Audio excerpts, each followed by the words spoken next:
Hello, welcome to the Star Wars Order 66 Sons of the Order podcast. I'm Lainey. Thank you for joining us today. We are located at 111 South Chestnut Street in sunny McKinney, Texas. For sizzle. Actually, it's dark outside, but who's supposed to? It's not that darn sunny out. They don't know that. They don't It's know always sunny here in that. But if you McKinney. guys can't get to us up here, we are also available online at www.order66toys.net, not .com, .net.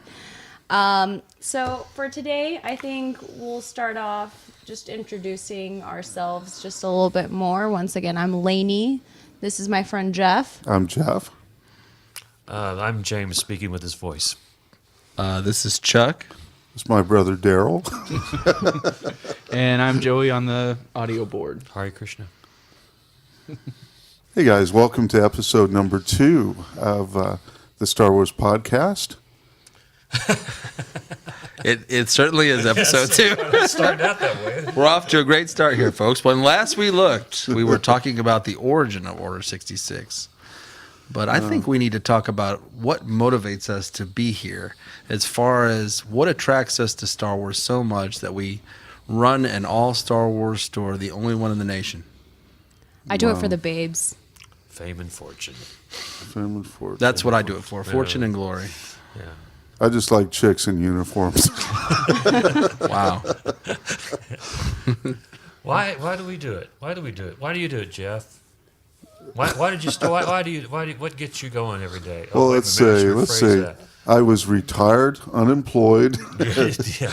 basically unemployable. Yeah.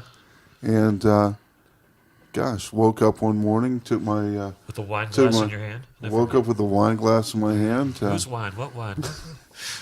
My lovely mother, now 72 years old, comes to me and goes, "You're retired? What do you mean you're retired? Go out and get a job." And like any good son, I went out and bought a building and turned it into a toy store. So basically, I didn't want to work, and Well, you do a good job of that, Jeffrey. The tradition. thank you. And the traditions of not working. I work harder now that I'm retired than I ever did before. Slinging Star Wars figures is not an easy job. It's not as glorious as it seems. It's like, oh, you guys got the luckiest job in the world. It's like, no, it's a lot of work. I mean, we're always working.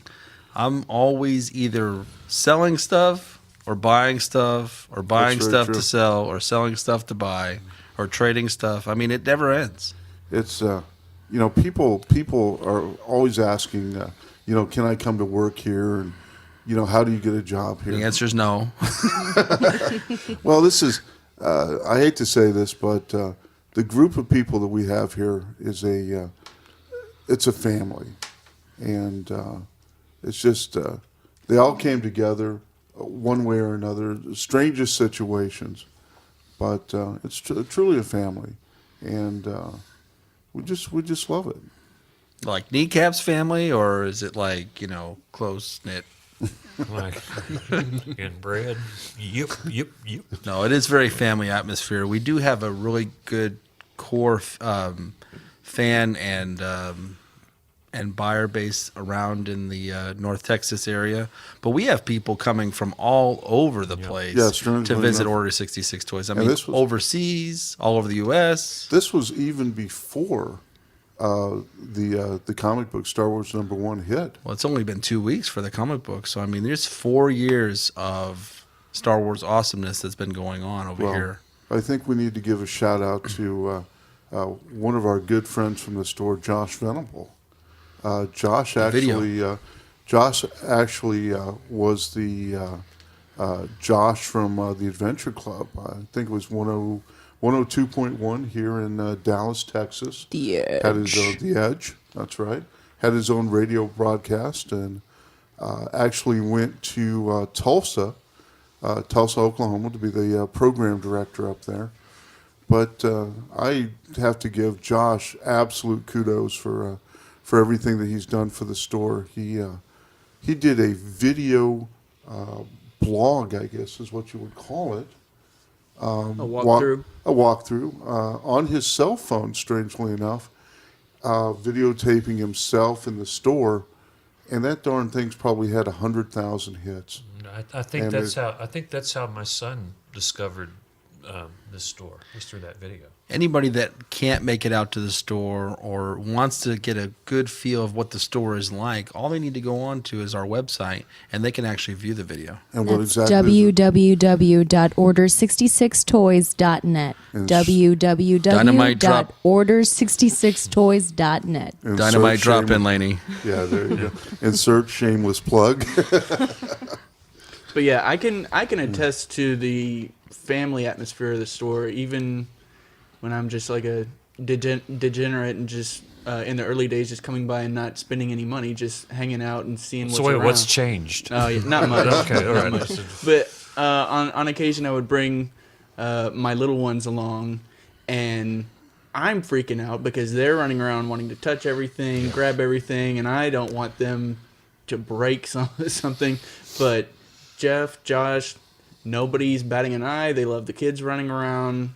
Everything is just a very low-key, fun store to bring anyone and everyone to. Well, the general idea of all of this is that they are just toys. And because they're toys, they're meant to be played with. So we try to keep that above all, first and foremost. Now, of course, we do have a collectible section in the store, probably approaching 500 or 600 square feet at this point, that is all vintage toys. And those vintage toys can be anywhere from $100 to several $1,000s. So that's But sir, the price tag says $199. $199. Yes, ma'am. That was Yes. in 1977. That 19, and of course, I think that says TG&Y, Crest, or Toy Castle. Yes, Monkey Ward, and you So- see the $1.99 on there, and then you see the $750.66 tag from us, and that's just how much it's gone up, folks. So if Well- you threw it out, sorry, Well, the $7.66 refers to our wall. Well, I was going more than that on the carded figures back there, but yeah, go ahead. But the interesting thing about the Star Wars figures, I think, is even back in '77 when the figures came out, a lot of people know this as collectors, they were hard to get back then. I mean, the correct. first time I saw Star Wars figures in '77, they were in a locked case, and you could only buy Really? 2. Wow. And there's 12, and all of a sudden I'm looking at them, and I'm 5 years old, and I'm like, which ones do I buy? Well, I already knew which ones I was going to buy. Darth Vader, the Stormtrooper, but they were out of the Stormtrooper, so I had to buy something else. But you could only buy 2, and they blew out. They couldn't keep them on the shelves. They did the early bird kit just to try to pacify folks. What exactly was the early bird kit? A lot earl- of people don't. The early bird kit was a sham. No, it was a kit. It was basically cardboard. They printed up some stuff and said, "Here, if you buy this, we will send you some figures." And the genius behind that, it's like, okay, we're going to send you some figures. You know what we're going to do? We're going to send you Chewbacca. You know why? Because it's going to make you want to buy Han Solo. Absolutely. We're going to send you R2-D2. You know why? Because you're going to buy C-3PO. We're going to send you Princess Leia. You know why? Because you're going to buy Luke. Oh, no, we gave you Luke. But if we give you Luke, you're going to want Ben and you're going to want Vader. Absolutely. So that's what they did. They gave you 4 figures, R2-D2, Luke, Leia, and Chewbacca. Now this was, In a little white tray. and strangely enough, released when? Right around Christmas, 1977, right? I'm just amazed you can remember so much when you were 5. I just thought about where could I go poop. I remember stuff when I was 3. Okay. It's like as clear as a bell. We're back to That's T1 awesome. and G2. Do we stand or do we sit? Let's. But seriously, you could only buy 2 figures. They were so in high demand. So even back then, they were hard to come by. I've had a lot of people say that. A lot of people say that even there's several figures that even when they were around, even in the early '80s, that they could not find those in the retail stores. So What I think is particularly interesting, though, is one of the rarest figures out there ever is the Vinyl Cape Jawa. okay, And the reason that the Vinyl Cape Jawa is so rare is that they produced it early on. Okay, it was out there.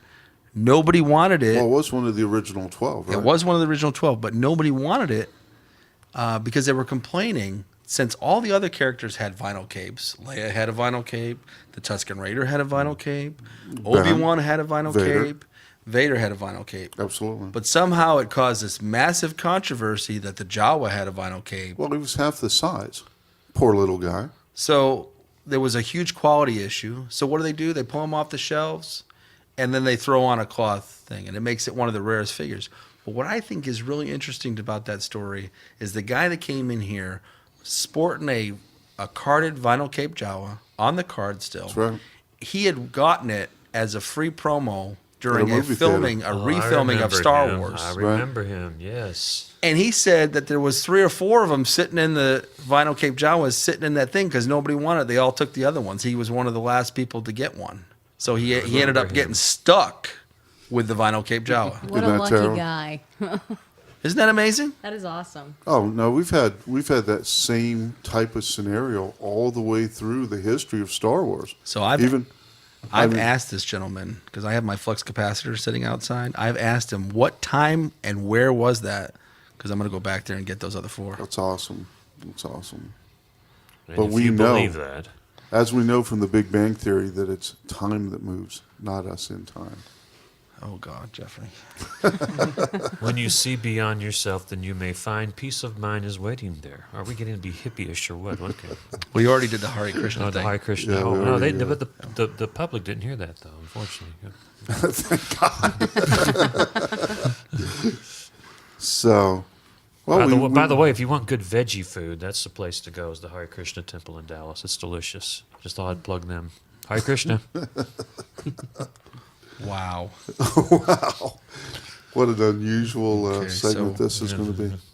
So we talked about the vinyl cape Jawa. We talked about the vinyl Which cape. we're getting the vinyl. No. Well, yes, actually, yes, we we're have. getting. We already have the vinyl. Actually, we're getting we do Flix. have one. We're getting Flix tomorrow. That's We have Well, a, we sold the last vinyl cape Jawa we had, but we have another one. Well, we've got a graded 85. Graded meaning it's actually been authenticated by CIB, so that's a collectible investment bureau. They basically guarantee the authenticity of the item. A gentleman named Tom Derby runs that. And as far as the grading, it's through a company called AFA, so that's Action Figure Authority. They're out of Georgia. And probably the noted authorities as far as grading and giving an actual number to a toy. And unfortunately, an AFA Jawa is really a necessity at this point because a lot of people will take Obi-Wan's cape, cut it down to half size, stick it on their Jawa figure, Absolutely. and pretend that they have a vinyl cape Jawa. It's, again, not only is it important to get it AFA'd, but it's important to get those CIB papers with it as far as the authentication. And that's something we'll address in a future podcast. But the actual authentication and grading of an action figure, it's That's very my favorite. well, it's very interesting how they do that. that just. I mean, you think about you're a kid or even a young adult or whatever in 1978, and you're buying a figure. Could you ever have imagined something like this? Obviously Having, not. I mean, obviously not. I mean, it's just mind blowing. I mean, what do you talk about your flux capacitor? I mean, what's out there now that's going to be really big in 30 years? Well, that's you know? an excellent segue into the new Black series, Exactly. which just came out. Did I do that? You Wow, did that. that's That a was great awesome. Good job. How great was I that? felt, but my yeah. Okay, good. If you could see, James's head just grew 3 inches. It's already a size 8. My So God. somebody's going to have to explain what this Black Series Somebody is all will about. have to. Okay, well, go ahead. What's probably the most important thing in my mind? So 6 was- inches. Well, they are 6-inch actually. Okay. We're a professional Radio podcast here, folks. I meant the figures, James. Right in the middle of a drink there. Thank you. The 6-inch black line was actually one of the first toys that was introduced under the new Disney line. So when Disney took control of LFL with Lucasfilms and the whole toy line, they were the first of the toys to be branded with the Disney logo, which is absolutely super cool. So as far as the collector's aspect, we've got what I like to call the originals, the Generation 1 stuff, as far as the toys that were from 77 to 83, 83, 84, so maybe 85. Yeah. And then the second generation, which would have been the toys that came out, The Power of the Force, 95, from Yeah. 1995 to 2015. 2015, to just recently. And then the introduction of the 6-inch black line. So Last year, or early last year. So what's cool about the black line? Well, the Black Series, the detail on them being 6-inch figures, and the first 6-inch figures that have ever been produced for Star Wars, the detail on them is incredible. They have meticulously sculpted each one. They are boxed figures. They are sold as single boxed figures, and the price point on them is $20 to $30 depending on what retailer you're going to. The cheapest you'll ever find them is about $20. The average price on them is about $25 when they come out. They've been doing 4 figures each wave, or they started off doing 4 figures. So it's really easy to collect them. We're at wave what, right? We I think are- we just did pre-orders for Wave 6 or 6. 7. Yeah, we're about to have wave 6. What they've started doing with the waves is either put only 2 or 3 new figures per wave instead of doing all 4, which I'm a little disappointed in. I think they should keep forging ahead and doing 4 new figures every time. I can see that they're wanting to reissue some of the figures to make sure the circulation's a little bit better. But what that's doing is it's actually making some of the figures a lot rarer. Waves 1 and 2 have gotten extremely hard to get at this point. And the prices on Wave 1 especially have more than tripled in price over the last few months. Yeah, we've already seen a big increase in the value. The- When we were talking, not to interrupt Joey, but when we were talking about like the Generation 1, Generation 2, Generation 3, the point that I was trying to make with that was that even the novice collector or the brand new collector that's just now getting into the Star Wars films, looking forward to seeing Episode 7, which is right around the corner for us, you can come in as a brand new collector, and if you walk into the store and you say, hey Jeff, hey James, hey Lainey, what is it that I should be collecting at this point? The obvious answer should be the black 6-inch line. The reason being is that it's only 20 issues or 20 figures long so far. Or? Well, it's actually grown a lot. There's already, they're already releasing its 6th wave. You figure, 4 figures in the first couple waves, that's already 8. But they've been doing special editions of the figures, and they've also Absolutely. been doing larger characters like a biker scout with the speeder bike, a Jabba the Hutt. They have a Tauntaun and Luke Absolutely. on the way, a Tauntaun and Han on the way. Oh, the and a Who Luke Shot and- First? and a Luke Wampa, and then there's a Cantina set with, of course, Han blasting the heck out of Greedo first. Absolutely. But as far as from a collector aspect, if you had a set budget, you wanted to get a complete line of something, and you wanted to get into this as a new collector, the black 6-inch line is phenomenal. Well, I'm really excited about the 3 3/4 line for the Black Series too, because the 6-inch are so nice. Their sculpts are great, but not to underestimate the 3 3/4 line, because the sculpts on them are very nice, but they have offered a lot of characters that you haven't Absolutely. seen before. They've incorporated characters from the expanded universe like Mara Jade, like Darth Plagueis. right. They've done a really great job of Bastila.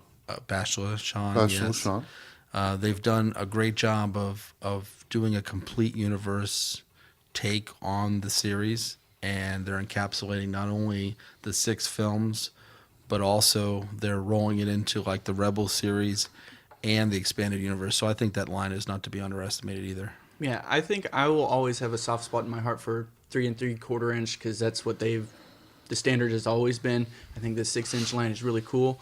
I would say I really appreciate the Black Series right now, the 3 3/4 inch, because correct me if you think I'm off base, but generally speaking, I think the quality on the non-Black Series figures, I think the quality has gone down in the last couple years. As far as the sculpts, the articulation, that sort of They have gone back and gone grassroots in the last year and a half to 2 years. They have gone grassroots with some of the action figures to lower the price point. So some of the figures they've been putting out now are actually like very much like the ones from the early 70s or mid to late 70s. But they're doing it for price. They're doing it to keep the price down because they're putting them out at like, $6 rather than charging like 12 and up. And I'm for seeing their I'm figures. seeing a lot of like double pack figures also. Exactly. And they're the same quality. Which is interesting because the price point on those double packs, even with an outright star like Boba Fett, they're $10, $9 at any of the big box stores. So you can expect it's not quite the same quality that we're used to as far as the earlier pieces, but they are very desirable and nice. But if you look at that exclusive ATSD that they put out for the Black Series, it has like 8 to 10 figures in it, and they're all the 3 3/4 size. It's awesome. I mean, the articulation on the figures is great. The paint jobs on the figures is great, but it's pricey. I mean, they're $10 a figure. So I mean, you're really paying, but you do get a good quality figure for your money. But I agree with you, Joey. I mean, and Star Wars is really the one that solidified the 3 3/4 figure as the standard, Absolutely. as you put it. Before Star Wars, that was not the standard. Dolls were the standard. 8-inch and 12-inch dolls were the standard back then. Well, let's take this little opportunity here to give another shout out to some of our local McKinney friends over at Day 6, advertising and design company here right in downtown McKinney, Texas, historic downtown McKinney. What's influential about Day 6? Well, what's funny is not more than 2 blocks from here. I mean, it's like Absolutely. it's less than a 5-minute walk from our door to theirs. Because I know I've run up there with some stuff every once in a while for those guys. Those guys are great too, but they are the creative behind giving you a lot of the packaging and art designs for the products that are out now. They have worked on the Marvel Universe stuff. They are currently doing the Black Series. They even do the exclusive stuff for San Diego Comic-Con and some of the other exclusive stuff that's out there. So, I mean, they're good. When you go in that place, it's because we're in a historic area. So it's an old house, but they've turned it into an office. You go in there, and it's just nothing but awesomeness. They have all these samples and statues and art designs that they've done all over the place. Yeah, and it's pretty cool. Adam over there with Day 6, Adam Pagano. You would never know. That's what it is unless you knew them personally inside and gotten a rare peek inside. And of course, Jeffrey and I have, but those guys are awesome. How about the day that we're just sitting here hanging out at the store, and there's a couple of us here, and Adam walks in with a couple of guys that we've never met before, and they walk around and they're looking at all the toys, and the next thing you know, the guys are talking, hey, I designed this box, this is a figure that I came up with. That's got to be And, like the coolest thing ever. Oh, it was so awesome. And the simple fact that even in the store, we had some figures that they hadn't seen in real life. Now, they've designed the figures, they've designed the boxes, but we had some stuff that even Day 6 didn't have in their collection. What's funny is we're talking about them, like we're kind of fans of, of them. But when they're here, they're fans of us. Like they're like, oh, you guys are awesome, and they're so down to earth, but they're so in awe when they come in here just to see all the stuff that we have. It's amazing, but they're pretty cool guys. Would you say that kind of networked into how we got even farther in the universe. Oh, absolutely. Well, I'd like to, again, give that shout out to Day 6. I think they were instrumental in us getting picked up by Marvel. And the fact that I know that Adam had mentioned it before, but one of the guys that he brought in here was actually a representative from Lucasfilms, from LFL. And the fact that... That's what I was wanting to hear. I think he was either number 6 or number 7 in the LFL hierarchy. And when he came in, and he looks at the store and he goes, "Wow, this is so cool," and it's just amazing to see this many toys in one location, and that we've taken the time to display them correctly and to do all of the things involved. Well, I think that's interesting too, is because, there's a lot of podcasts out there. There's a lot of people that sell Star Wars stuff, but we're the only ones. Yeah, baby. We are the only ones right. that only sell Star Wars stuff. Right. And so when people see it, it's like, especially people that are really in the know on Star Wars, they're in awe because this is the only store of its kind. Somebody came in here early last week, and what they said just really caught me off guard. And they said, "What a nice collection you've got here." And simply because I'd always thought about it as a store, and to kind of like, it kind of put it into perspective for me that this is not just, your average toy store. It's like these toys were carefully selected. Yeah. And they were chosen, to be here, and there's some lucky toys. Wow, that's a shameless plug for the head of acquisitions, which is me. Well, coming from 28 years of public education work and all the negativity that can be involved in that, seeing people come into wherever you were, well, in this case where I guess you could say I'm employed, or however you want to call it. But seeing people come in and they're actually happy. And, when my previous work, people would come in, they would either be mad, sad, couldn't wait suicidal, to leave, whatever. And just to see people in a different state of mind, it's incredibly awesome after 28 years of drudgery. So it's a blessing. The way I look at it is, it's either they're really happy or really drunk. Yeah, well, So coming from Oktoberfest. yeah, or, but seriously, Jeff, Seriously. they are very. Again, we were talking in our last podcast about the guy from Oktoberfest, the biker or whatever. You have, and just like people like my own brother who was 7 when the Star Wars movie came out. This place it brings them back to when they were kids, and it brings Chuck back to when he was a kid, and it has that it's a magical feeling. It's a visceral reaction when people walk in and they just say, "Wow, this is so cool." Yeah, I mean, that's something I never got in any other occupation. Even if it brings tears to their eyes, it's tears of happiness. Yeah, Right. absolutely. Yep. And it's amazing. And until you see it the first time, you would never believe it. Absolutely. Yep. What I love is we have a lot of friends, that we've met through the store that become friends of the order, as I like to call it. Photo friends. Shameless plug. Shameless plug, yes. I'm lobbying for that heavily for you guys. So future reference on Photo. other podcasts, you'll be hearing that term. As opposed to Moto. Photo. As opposed to Moto. Members of the order. But I was going to say that her friend brought her up here, and she lives in Arkansas. She comes up here, and Jeff lays on the table a autographed I poster. didn't lay on the table. I was about to say, No, Jeff. I said no. I Then said he got on the table no. and danced. Not you, the poster. Jeff laid on the table a poster that is signed by the majority of the main cast for Star Wars. And she grabs him and she goes, "Oh my God, it's the Plaid creator." because George Lucas had signed it. Created.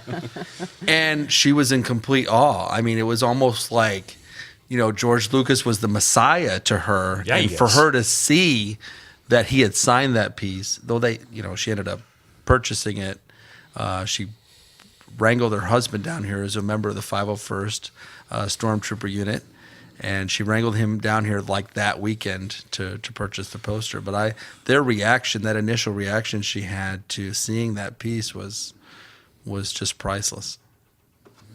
No, So what you're saying is it's a very different reaction than you would see it like walking into a Walmart at 9 o'clock at Oh, night, hell where yeah. it's Oh, my the goodness. dead-eyed, glazed Yes. over look. Oh, yeah. Nobody wants to. It's Have you ever even- seen yeah. anybody that actually wants to be inside a Walmart? No. I it's hate horrible. going to It's Walmart. The terrible. traffic there is horrible. it's even a different reaction than you might have in a comic book shop, where people walk in and they're looking for a specific issue or to follow up on the newest Walking Dead or whatever the. It's just to another degree. It's another level.